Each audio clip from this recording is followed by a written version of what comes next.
Hello friends, welcome to learn services. This is Ram Soni. Maharatna company और Navratna company ऐसे terms आप लोगों ने खूब सुने होंगे, तो आज हम इनके बारे में डिस्कस करेंगे कि महारत्न कंपनी और नवरत्न कंपनी बनने की क्राइटेरिया क्या होती हैं। एंड इसके अलावा जो सबसे इंपॉर्टेंट चीज डिस्कस करेंगे वो ये है कि महारत्न कंपनी और नवरत्न कंपनी बनने के बाद उन कंपनियों को कौन से बेनिफिट मिलते हैं, ये भी हम लोग जानेंगे।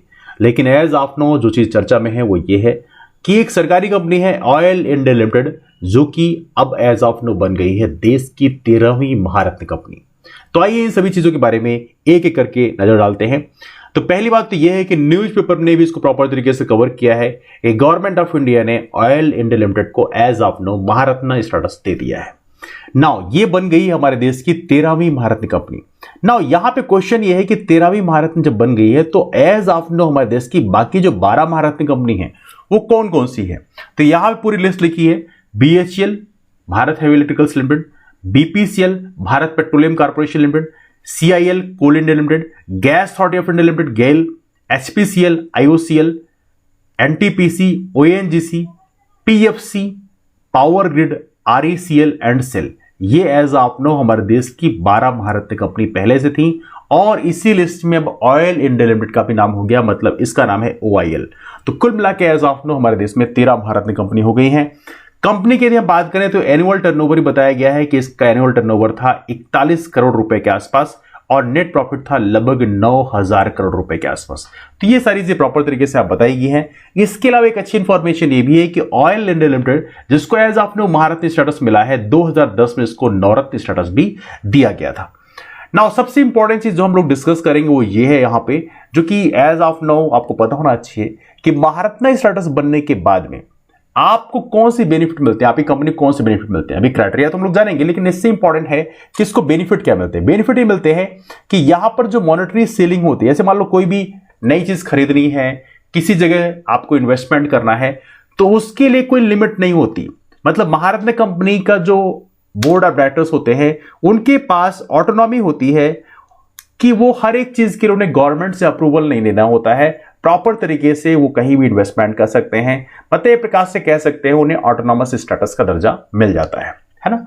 इसके अलावा नवरत्न कंपनीज की यदि हम बात करें तो नवरत्न कंपनीज को भी ऑटोनॉमी मिलती है प्रॉपर तरीके से, मतलब उनको भी अपने उनके काम में सरकार बहुत ज्यादा दखल नहीं करती, लेकिन एक लिमिट होती है कि वो कहां पे कितना इन्वेस्टमेंट कर सकते हैं, कितना ऑपरेशन जो है अपने आप तरफ से ले सकते हैं, मतलब अपने डिसीजन खुद ले सकते हैं। तो उसका लिमिट डला हुआ है कि 1,000 करोड़ रुपए या कंपनी का जो नेटवर्थ है उसका 15%।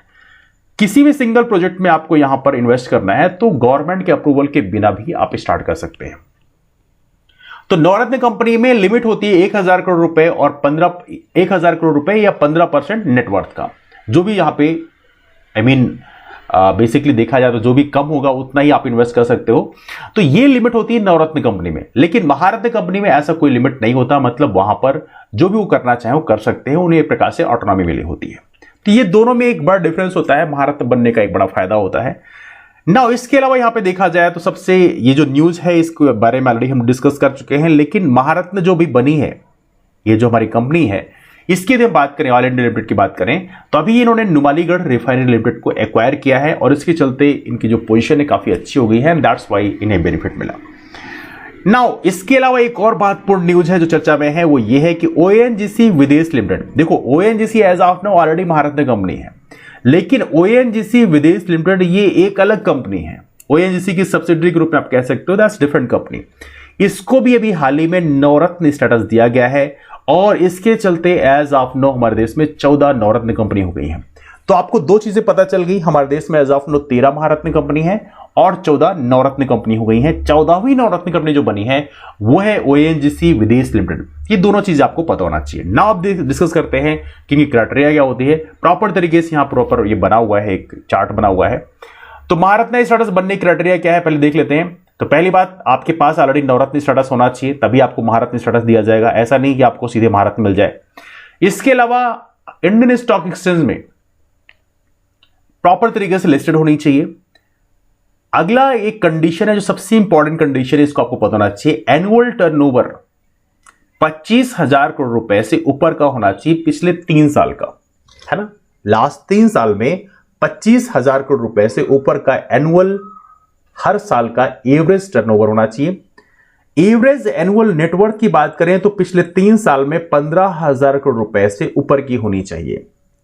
और एवरेज एनुअल नेट प्रॉफिट की बात करें टैक्स कटने के बाद में, वो 5,000 करोड़ रुपए से ऊपर को होना चाहिए पिछले 3 साल से लगातार। मतलब पिछले 3 साल से लगातार जो नेट प्रॉफिट है वो 5,000 करोड़ रुपए से जब ऊपर का होता है, और ये 3 कंडीशन जब कोई भी कंपनी मीट करती है तो महारत्न कंपनी बन जाती है। नाउ देखा जाए तो ये बहुत बड़ी बात है। एज ऑफ नो हमारे देश में इतने बड़े बड़े ऑपरेशन रखने वाली एज ऑफ नो हमारे पास 13 महारत्न कंपनी हो गई हैं। नवरत्न स्टेटस की बात करें, इसके लिए क्या कंडीशन है? तो नवरत्न कंपनी बनने के लिए जरूरी है कि आपके पास पहली बात मिनी रत्न कैटेगरी 1 का स्टेटस होना चाहिए। दूसरा, आपकी रेटिंग काफी अच्छी होनी चाहिए पिछले 5 साल में। लेकिन सबसे इंपॉर्टेंट है कंपोजिट स्कोर जो है 60 या उससे ऊपर होना चाहिए कुछ 6 परफॉर्मेंस इंडिकेटर्स में, जिसमें नेट प्रॉफिट है, नेटवर्थ है, कॉस्ट ऑफ सर्विस है, अर्निंग पर शेयर है। ये सारी चीजों को मिलाकर प्रॉपर तरीके से कंडीशन होनी चाहिए, तब आपको नवरत्न स्टेटस मिल जाता है। लेकिन इसके लिए बेसिक कंडीशन है कि मिनी रत्न कैटेगरी आपके पास कैटेगरी 1 जो है आपके पास होना चाहिए। मतलब ये जो कैटेगरी है ये आपके पास होनी चाहिए। अब मिनी रत्न कैटेगरी कैसे मिलती है, उसकी कंडीशन क्या है? आपने पिछले 3 साल में लगातार प्रॉफिट कमाया हो, पहली कंडीशन। दूसरी कंडीशन है आपका प्री टैक्स प्रॉफिट जो है वो 30 करोड़ या उससे ऊपर होना चाहिए। ये इंपॉर्टेंट है इन एटलीस्ट 1 ऑफ 3 ईयर्स। मतलब 3 साल में कम से कम 1 साल आपका 30 करोड़ से ऊपर का प्री टैक्स प्रॉफिट होना चाहिए, और साथ में पॉजिटिव नेटवर्थ स्टेटस होना चाहिए। मतलब आप जो है निगेटिव नेटवर्थ नहीं होना चाहिए, पॉजिटिव नेटवर्थ होना चाहिए। कुछ कंडीशन है मिनी रत्न कैटेगरी 1 के लिए। कैटेगरी 2 की बात करें तो यहां पर बोला गया है made profit for the last 3 years continuously. Category 2 में यह कंडीशन है कि 3 साल लगातार आपको प्रॉफिट मिले होने चाहिए, है ना, पहली कंडीशन। दूसरी कंडीशन है पॉजिटिव नेटवर्थ स्टेटस होना चाहिए। यहां पे नंबर से एज ऑफ नो नहीं लिखा है, साथ में बोला है कि डिफॉल्ट नहीं होनी चाहिए, समथिंग लाइक दैट। तो ये कुछ कंडीशन यहां पे लिखी हुई है। मिनी रत्न स्टेटस कमी कम पूछा जाता है, नवरत्न स्टेटस भी कमी कम पूछा जाता है, लेकिन महारत्न स्टेटस कई बार एग्जाम पूछे जाते हैं। तो ये पता होना चाहिए आप लोगों को कि ऐसी कंपनी जिसका एनुअल टर्नओवर पिछले 3 साल में लगातार एवरेज एनुअल टर्नओवर 25,000 करोड़ रुपए से ऊपर हो, एवरेज एनुअल नेटवर्थ 15,000 करोड़ रुपए से ऊपर होना चाहिए पिछले 3 साल में, और average annual net profit tax कटने के बाद में 5,000 करोड़ रुपए से ऊपर होना चाहिए पिछले 3 साल लगातार। तो उस कंडीशन में आपकी कंपनी को महारत्न स्टेटस मिल जाता है। तो ये रही हमारे देश में महारत्न स्टेटस पाने की क्राइटेरिया क्या है। लेकिन सबसे महत्वपूर्ण यह है, आपको जो पता होना चाहिए वो ये है कि हमारे देश में महारत्न बनने के बाद में जो ऑपरेशनल फ्रीडम है वो काफी ज्यादा मिल जाता है, आपको ऑटोनॉमी मिल जाती है। जैसे नवरत्न में कंडीशन है कि आप 1,000 करोड़ रुपए से ऊपर का इन्वेस्टमेंट नहीं कर सकते, या कंपनी का जो नेटवर्थ है उससे 15%, उसका जो 15% है उससे ज्यादा इन्वेस्टमेंट नहीं कर सकते। लेकिन महारत्न को यहां पे ऑटोनॉमी मिलती है, तो जो ये सीलिंग लगा रखी है वो सीलिंग हटा दी जाती है।